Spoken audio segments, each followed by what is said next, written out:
A very good morning to you guys. Welcome to Asake Online. This is the Breakfast Club. My name is Brighton. We know this week where the ITF is coming live since Monday. It's been buzzing since Monday up to Saturday. So we're coming live from the ITF to explore and see different business ventures that we can take part at site as well. To follow us for more, also from short videos coming live from the ITF. Joining me this morning to unpack and understand issue of trade here in Zimbabwe and also the UK. That's the British Embassy Ambassador to Zimbabwe. That's Peter Vowles. Good morning, sir. Good morning, Bryson. Yes. How far in Bulawayo so far? How is Bulawayo so far? Oh, it's great. It's great to be back. I got back yesterday, and you can feel the buzz in Bulawayo around ZITF. We had an event last night, and there's just sense of excitement and a sense of optimism about the ZITF and all the stands. I've just had a quick walk around the showground this morning, and seeing the diverse range from the sort of livestock and the seeds and the agriculture all the way through to the telecoms, digital, embassies, etc. So it's been really excited. Talking around the stands, seeing different ventures there by the stands, what do you think Zimbabwe can benefit from the UK? And also, can UK benefit from Zimbabwe as well from the stands? We can see a huge amount of benefit for Zimbabwean families and British families if we increase the trade flow between our two countries. We see that if you're, for example, in the renewable sector and you're a factory worker in the UK and you're working in the factory producing a generator or solar technology, and then you're a family in Zimbabwe, for instance, living in Gwanda, and you're benefiting from the trade and you're getting access to energy, then there's a win-win. And I think it's important we keep thinking of trade as a partnership, as something that connects people, that connects families, connects communities and countries. So I think see lots of opportunity in Zimbabwe for us to continue to strengthen our trade. It's true to say our trade is not as big as it was proportionally to it was in the 1990s, and our job and my embassy's commitment is to increase that trade, and it's been increasing year on year. This year it's increased by 76% from last year, and I hope to see that improve again next year as we rebuild our trade relationship. How do you plan to promote this product that are saying there from Zimbabwe to the UK market? So we work in lots of different areas.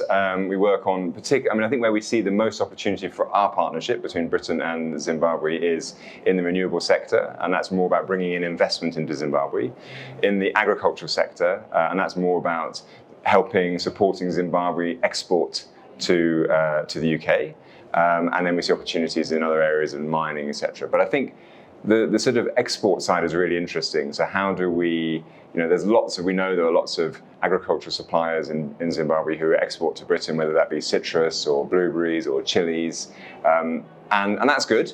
What we want to see, we've just started a partnership with the Horticultural Development Council to expand that, because what I want to see that move is not just the commercial farms, but also the smallholders who live by. So if you're a communal farmer and you're growing chilies, that you can benefit from the supply chain to get your chilies into British markets. That brings you foreign currency, that creates jobs, that's stability for families. So I see we continue to promote that. One of the things we've done is to reduce or take away the barriers to trade, so that if you're a young entrepreneur or you're a farmer, you don't have to pay any duty to access British markets. And that's really good. So there's some ladies here on the stand today who are exporting their handmade jewelry to British markets, to shops and boutiques, and they don't pay any duty, any cost to get there, other than shipping, and then that gets into British shops, and that's great. And that's again, it connects our people. Yes.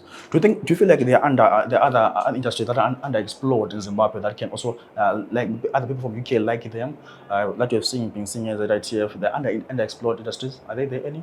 I think there's a lot more we can do in the existing industries, so particularly in agriculture, and particularly in, I think, some of the sort of handicraft sectors. There's opportunities there, and I know from living in Britain for the last, whenever I was in Zimbabwe in the 1990s, and I've been in Britain much of the last years since then, and I know that the demand for Zimbabwean products is high quality, whether that be in the supermarket seeing Zimbabwean produce, or whether that be in the shops and boutiques seeing Zimbabwean handicrafts, etc. So I think there is opportunity, and we're keen to keep exploring that. We've got a full team on the stand here today and the whole of this week, and we're looking forward to meeting with businesses, with entrepreneurs who are interested in our markets and how we can help them do that and make full use of our the duty-free, quota-free access to British markets. We share with us some of the opportunities that are there for young SMEs, young entrepreneurs that can tap into from the UK.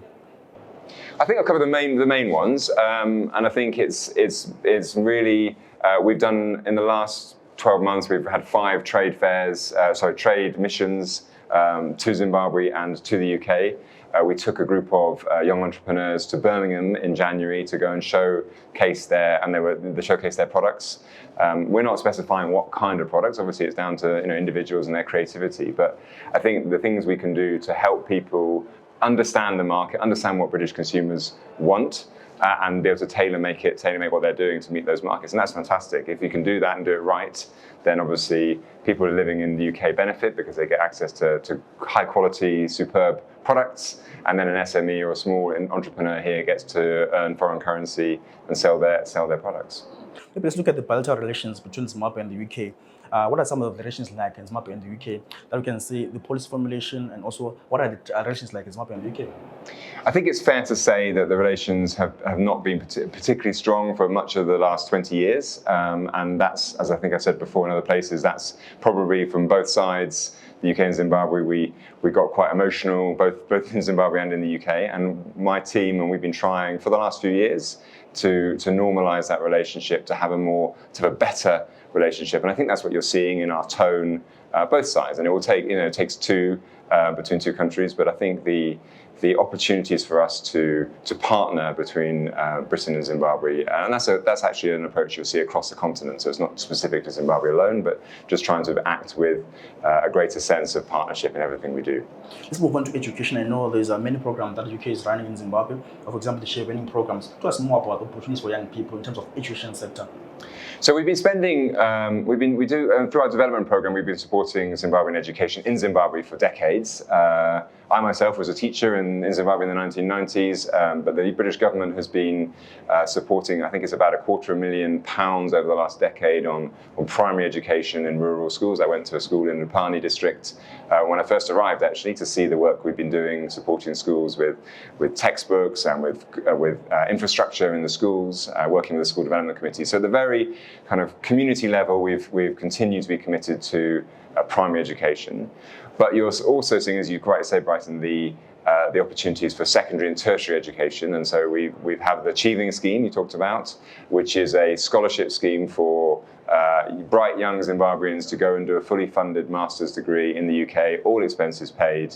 And that's it's a competitive scheme to get onto, but it's a fantastic opportunity to go to study a master's in the UK and then come back to Zimbabwe and bring what you've learned back to Zimbabwe's future. And we've got some fantastic alumni who have gone off and studied and come back, and they will continue to do that. That's a government-sponsored scheme, but there are also lots of other schemes that the Bayat Trust has scholarships. The Rhodes Scholars, universities like Blavatnik University in Oxford has specific opportunities for Zimbabweans. So there are plenty, and our website sets out those opportunities for young Zimbabweans to go and study, because I think we see that as a great way to connect people as well. We've got an increasingly large Zimbabwean population in the UK, which is great and we're proud of. And so I think it's great for Zimbabweans to go and join that community, see life in Britain, but also study while they're there. Let's focus more on the policy formulation. Are there any policy negotiations between Zimbabwe and the UK that may interest the viewers at home, that they might know about? Any policy negotiations with the two countries?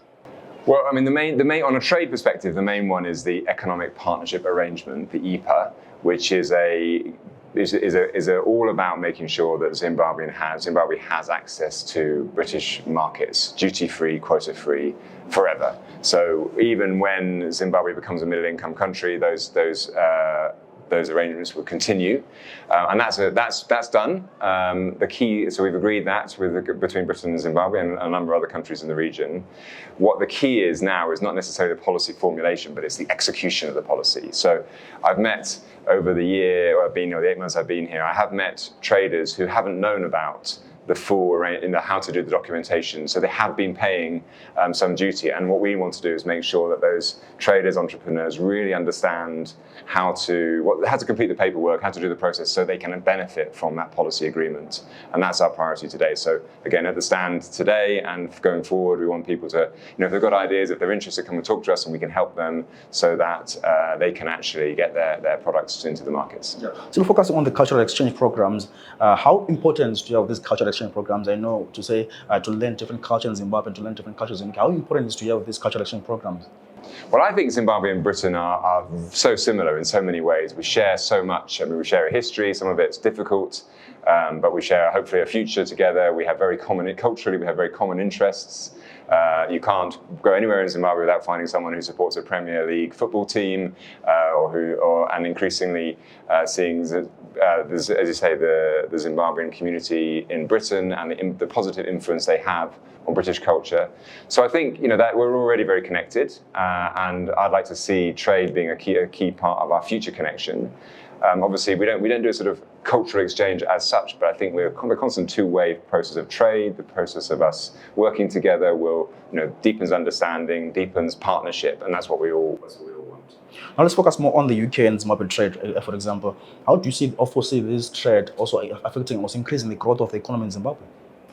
Well, I hope so. I mean, when I think about trade in Zimbabwe, I think of it mainly, the UK-Zimbabwe trade, I think of it mainly through the lens of the impact and the benefit for Zimbabwe. Of course, there's a benefit in the UK too, but I see it through the lens of what does that mean for communities, entrepreneurs, innovators who live in Zimbabwe. That's the lens I see. And so, as I said, the trade has increased 76% in the last 12 months. It's a fraction of what it was, but it's increasing, and that's year on year, it's increasing. And I'd like to see that being a really important part of growing Zimbabwe's economy. So when you sell your product into the UK and you earn foreign currency, that comes back. That's good for Zimbabwean economy. That's good for the family, the people who've individually. So I see that as being a sort of a constantly good, positive signal for the economy, and we want to encourage more of that. Also, moving back to the exhibitions, what did you see in terms of innovations, new innovations that you've seen in terms of being exhibited there at the ZITF? I had a very quick scout around the conference centre this morning, but obviously saw all the. Particularly, I mean, in this hall, the digital, the kind of the telecoms industry and the digital innovation you see there. I'm proud that actually the UK was, through one of our investment arms, have put significant investment into Liquid and to some of the digital telecoms industry through our British International Investment. And you can see, I haven't quite looked at it, I can see robotics around and digital, virtual reality, and these are kind of going to be the things of the future for the world. And so it's great to see them on display here in Bulawayo. In closing, Ambassador, let's look at what can you say to Zimbabweans across in the UK? What can you say to the British people in Zimbabwe? What message can you say to them about this exhibition and the importance of using digital innovation in part of their work? I can say that this is a fantastic, so far, I've only been here for a few hours, but so far it's a fantastic what do you call it? ZITF. It's a fantastic showground. It's got full of different things, as I say, ranging from seeds to agriculture to animal husbandry, all the way through to Liquid and to Econet and to telecommunications. And I think there's something for everybody here from what I've seen so far. And everyone's here because all of us, I think, are here, and particularly the international community are here because we want to see Zimbabwe grow. We want to see Zimbabwe being able to trade with its neighbours and with us. And we see a real win-win. So I'd encourage people to come along, get involved, come to our stand, and look around and come to the rest of the ZITF. Last is parting shot. I know you love cooking and know you're a good cooker. Have you tried any Bulawayo cuisine so far, and how do you find it? Not yet. I just found a big sort of a food stand around the corner here that I'm going to explore at lunchtime and try. But I haven't actually had any specific food from Bulawayo that I'm aware of. But I'm looking forward to it. Councillor, thanks so much for your time. Thank you very much. Thanks so much. See you all. Well, we've been watching The Breakfast Club, coming live from the ZITF. We are speaking to the ambassador there from the British Embassy, speaking us about more about issue of trade and how can Zimbabweans benefit from trade. I hope you guys enjoyed your time, and also guys come to ZITF and explore and see different exhibitions that are being showcased there at the ZITF. It's running from Monday up to Saturday this week. Hope you guys enjoy the show. It's bye for now.